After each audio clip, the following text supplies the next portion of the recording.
The nature of the way that Handel's operas were created, which was many of them very quickly, several a year, to fulfill the needs of his company in London that had to have new work all the time, is that the plots are often not terribly well thought through, because A, they were written in a hurry, and B, it wasn't what concerned the audience. They were waiting for the next hit number to turn up, and the chit-chat in between where the plot develops wasn't really of great significance to them.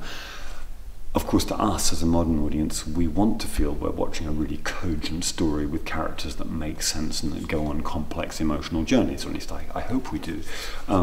So as a director, and for all of us in the cast, the difficulty is also the fun, is how do you actually chart the journey in a way that really convinces you, when sometimes there are plot things that crash into each other, or you think, well, how did that person know that? Or why have they just come in then? Because a moment ago they were somewhere else. So there were a lot of quite amusingly demanding problems to deal with, which hopefully an audience will scarcely be aware of if we've done our job well enough. They'll see a few gear changes in the plot where they might think, whoa, oh, I see. But hopefully, if we've done our job well enough and taken the characters seriously enough, they won't feel that. So that, for me as a director, is in a way the most invigorating part of the task.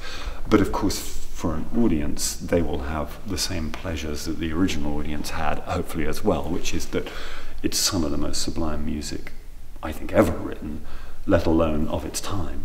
And you get aria after aria where you think, my goodness, that one's better than the last one. Is it possible? There's only probably 2 arias in the whole evening which kind of are a little bit more workmanlike and a little bit more like Handel run-of-the-mill. The rest are as good as he ever wrote, or as many as anyone really has ever written.